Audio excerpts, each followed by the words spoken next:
नमस्कार दोस्तों, मैं आर्यन शर्मा और आप लोग देख रहे हैं आर्यन ऑनलाइन क्लासेस। तो फ्रेंड्स, आज का वीडियो है कक्षा 10वीं के हिंदी का वर्णिका भाग 2। ठीक है, अध्याय चौथा नगर कहानी। जो चौथे अध्याय है उसमें नगर कहानी दिया गया है। इससे पहले जो है आप लोग को गोधूली भाग 2 का संपूर्ण जितने भी उसमें अध्याय है सभी का प्रश्नों उत्तर करवा चुके हैं। अगर आप लोग नहीं देखे हैं तो इसी वीडियो के नीचे डिस्क्रिप्शन बॉक्स में लिंक दे देंगे, जहां से आप लोग जाके देख सकते हैं। तो भाई, अगर आप लोग का टारगेट है कि 95%, तो आप लोग को हिंदी भी जो है उतनी ही अच्छी तरह से पढ़ना पड़ेगा जितना आप लोग मैथ को पढ़ते हैं। क्योंकि मैं आपको बता दूं, मैथ भी आप लोग के बोर्ड एग्जाम में 100 मार्क्स का होता है और हिंदी भी आप लोग के बोर्ड एग्जाम में 100 मार्क्स का होता है। लेकिन बच्चे क्या करते हैं, इसे मैथ को बहुत ज़्यादा पढ़ते हैं, बहुत ज़्यादा कवर करते हैं, लेकिन हिंदी को छोड़ देते हैं, जिसकी वजह से नंबर कुछ ना कुछ कट जाता है। मेरे भाई, हिंदी को भी कुछ ना कुछ तो ध्यान दो, ठीक है। और ये चौथा अध्याय है नगर कहानी के। इसमें जितने भी प्रश्न उत्तर होंगे सभी को हम लोग इसी वीडियो में कवर करेंगे। साथ ही इससे इंपॉर्टेंट जो आपके बोर्ड परीक्षा में पूछे जाएंगे वो सारे प्रश्न को भी हम आपके सामने प्रस्तुत करेंगे, जो आपको बहुत अच्छा लगेगा समझ के, ठीक है। और समझ जाइएगा तो बोर्ड परीक्षा में लिखने में कहीं कोई दिक्कत नहीं होगा। आइए, इससे सबसे पहला प्रश्न को देखते हैं। इसमें बल्ली अमाल का चरित्र चित्रण करें। किस प्रकार करना है? बल्ली अमाल का चरित्र चित्रण करना है। तो भाई, अगर आप लोग इस कहानी को पढ़े हो तो कोशिश करना कि अपने भाषा में जितना हो सके आप अपने भाषा में आंसर करो, तो अच्छे मार्क्स मिलेंगे। अब कहेंगे सर किताबी भाषा में करेंगे तो क्या होगा? भाई, अगर आप किताबी भाषा में करोगे तो होता क्या है, जो एग्जामिनर होते हैं, एग्जामिनर या कॉपी चेक करने वाले होते हैं, जो वो आपके प्रश्न उत्तर को देखेंगे तो लगेगा कि भाई ये बच्चा ने चीट कर लिया, मतलब कॉपी करके लिखा हुआ है, ठीक है। तो हो सके तो अपनी भाषा में जितना हो सके अपनी भाषा में कवर करना। तो मैं ये जो है पूर्णपेण आपको अपनी भाषा में बता रहा हूँ, बिल्कुल आसान तरीका से आप लोग को समझ में आ जाएगा। तो बल्ली अमाल का चरित्र चित्रण करने के लिए बोला जाएगा, और ये भी आई है, आपकी बोर्ड परीक्षा में पूछा जा सकता है। तो बल्ली अमाल इस कहानी के प्रधान पात्र हैं, मतलब प्रमुख पात्र हैं।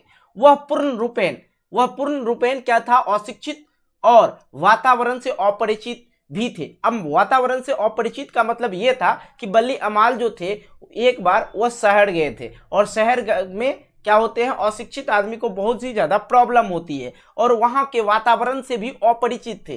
क्योंकि आप अगर गांव में रहते हो, गांव के अलग रीति रिवाज होते हैं और शहर के अलग रीति रिवाज होते हैं, और देहाती वातावरण में रहने के कारण मुखर भी नहीं था। क्या था? मुखर भी नहीं था। अब देहाती लोग और शहरी लोग होते हैं, किसी के सामने बोल सकते हैं, अपने बातों को रख सकते हैं। लेकिन जो देहाती होते हैं, मतलब गांव से बिलोंग करते हैं, कुछ ऐसे इंसान होते हैं जो किसी के सामने नहीं बोल पाते हैं, मतलब अपनी बात को नहीं रख पाते हैं, ठीक है। उसी प्रकार वह पुराने देहात के पुराने रिवाज में पली नारी थी, ठीक है। और पुराने देहात की पुराने रिवाज में पली नारी थी, इसका मतलब है कि वो देहाती एक गांव के रहने वाली नारी थी, और गांव के रहने वाली नारी अपने से बड़े या किसी और के सामने बोलने की इच्छा नहीं कर पाती है। उसे अस्पताल का दौरा और दवाइयों का गंध भी असहाय लग रहा था, मतलब उसे अस्पताल में रहना और वहां के दवाइयों का गंध उसे बिल्कुल भी अच्छा नहीं लग रहा था। उसे गांव के अधकचरे मतलब झोला छाप जो डॉक्टर होते हैं, ठीक है, ओझाओं मतलब मंतरिया, जो मंत्र से ठीक करते हैं, ठीक है, देवी देवताओं पर विश्वास था। वह शहरी वातावरण से अनभिज्ञ और अशिक्षित और डरपोक प्राचीन भारतीय नारी थी। तो आप लोग बल्ली अमाल का जो है चरित्र चित्रण इसी प्रकार लिखेंगे। तो यदि आप लोग को ये समझ में आ गया तो भाई वीडियो को करना लाइक, दोस्तों के साथ कर देना शेयर, और चैनल पर नए हो चैनल को कर लेना सब्सक्राइब। आइए दूसरे प्रश्न की ओर चलते हैं। आप लोग लाइक करने में बहुत ज्यादा कंजूसी करते हैं, प्लीज इस वीडियो को जितना हो सके आप लोग लाइक जरूर करें। अब देखिए, बड़े डॉक्टरों के आदेश के बावजूद पपाती अस्पताल में भर्ती क्यों नहीं हो पाती है? तो आइए इसको हम लोग अच्छी तरह से समझने की कोशिश करते हैं। बड़े डॉक्टरों ने पपाती का रोग देखा, उसका परीक्षण किया, और एक्यूट केस ऑफ मेनिनजाइटिस कहा, ठीक है। रुग्ना जो रोगी थे उसकी मां अशिक्षित क्या थी? अशिक्षित नारी थी। वह ना तो अस्पताल की प्रक्रिया जानती थी और ना किसी से पूछने की हिम्मत ही कर सकी।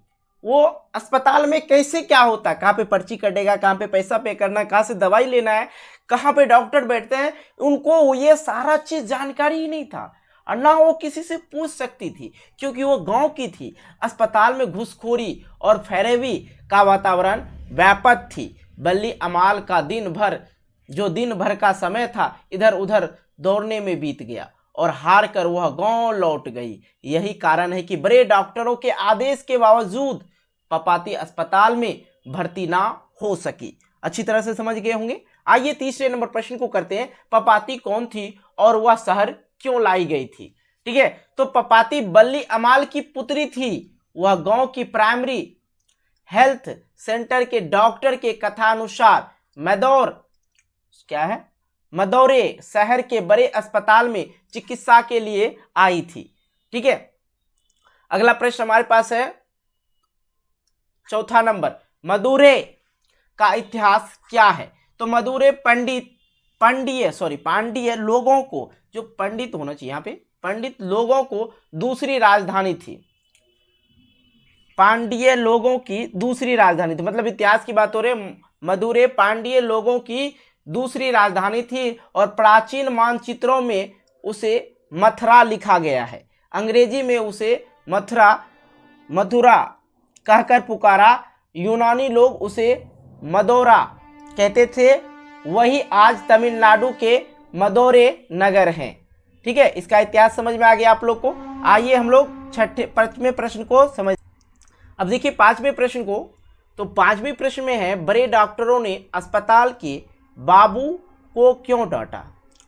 उत्तर समझिएगा। जब बड़े डॉक्टर को कहा गया कि उसे कल 7:30 बजे बुलाया गया है तो वह क्रोधित हो उठा, क्योंकि वह पपाती का परीक्षण कर रोग को गंभीरता जान चुका था। उसने सोचा कि बिना चिकित्सा के तो वह सुबह तक मर जाएंगे, अतः अधीन नस्तों को डांटा और रोगी को खोजने के लिए कहा। और यहाँ पे छठे प्रश्न है कि बड़े डॉक्टर ने अपने अधीनस्थ डॉक्टरों से पपाती को अस्पताल में भर्ती कर लेने के लिए क्यों कहा? विचार करें। मदुरै अस्पताल के बड़े डॉक्टरों ने ठीक है, मदुरै ऐसे कुछ है। ठीक है, अस्पताल के बड़े डॉक्टरों ने पपाती की अच्छी तरह से परीक्षण करने के बाद एक्यूट केस ऑफ मेनिंजाइटिस रोग निर्णय किया, जो खतरनाक था। अतः वह अपने अधीनस्थ डॉक्टर धनशेखरन को तुरंत एडमिट करने के लिए कहा गया। अगला प्रश्न हमारे पास है 7वें नंबर। आइए समझते हैं। नगर शीर्षक कहानी के शीर्षक का सार्थकता पर विचार करें। मतलब इसका यह अर्थ होता है, ये VVI तो है ही, यहाँ पे आपको VVI लिख देते हैं ताकि आप लोग अच्छी तरह से समझ जाएंगे। और हाँ, लेना जाए तो इसको, अगर आप लोग इसका PDF डाउनलोड करना चाहते हैं तो बिल्कुल आप लोग टेलीग्राम चैनल को, वीडियो के नीचे डिस्क्रिप्शन बॉक्स में टेलीग्राम चैनल का लिंक दिया है, वहाँ से जाकर कनेक्ट हो सकते हैं। मतलब वहाँ पे आप लोग को सारे PDF देखने को मिल जाएगा। वैसे आप लोग सर्च कर सकते हैं आर्यन ऑनलाइन क्लासेस। ठीक है, ऑनलाइन क्लासेस, और ये क्लासेस लिख देंगे आर्यन ऑनलाइन क्लासेस, तो आप लोग को मिल जाएगा। आप लोग ये टेलीग्राम पे सर्च करके देख लेंगे, आएंगे तो ज्वाइन कर लेंगे। ज्वाइन करने के बाद आप लोग को सारे PDF दिख जाएंगे। साथ ही आप लोग हमें इंस्टाग्राम पे भी फॉलो कर सकते हैं। लिखना आप लोग को सिर्फ क्या, आर्यन ऑनलाइन क्लासेस। ठीक है, तो देखिए, नगर शीर्षक कविता प्रतीक रूप में है। बल्ली अमाल अपनी पुत्री को लेकर बड़े शहर मदुरै जाती है तो मरनासन है। ठीक है, अब यहाँ भी ये कुछ स्पेलिंग टाइप गलत है कि पुत्री को लेकर जब वह शहर मदुरै जाते हैं तो मरनासन था। नगर के लोग रूखे व्यवहार के हैं, उसे एक स्थान पर खड़ा होकर रोने भी नहीं देते, गांव में एक दूसरे का ख्याल रखते, अतः व्यवहारिक जीवन शैली का प्रतीक नगर शीर्षक सार्थक है। अब देखिए भाई, अगर आपकी नहीं, आपकी नहीं बोल सकते हैं। अगर किसी की मृत्यु शहर में हो जाए, उसे वहाँ पे रोने के लिए और चुप करने वाले कोई नहीं मिलते हैं। अगर यही घटना अगर गांव में होते हैं तो सभी समाज के जितने भी गांव के हैं वो अपने काम काज छोड़कर उस व्यक्ति के संस्कार के लिए आगे की ओर बढ़ते हैं और उनके परिवार को संबोधित करते हैं कि भाई कुछ नहीं, रोने से कुछ नहीं होगा, जाने वाले तो चले गए। लेकिन शहर में ऐसा कुछ नहीं है। और हाँ, जितना अच्छा गांव नगर है उससे अच्छा दुनिया का कोई भी शहर नहीं है। ठीक है, तो भाई ये थी नगर शीर्षक कहानी।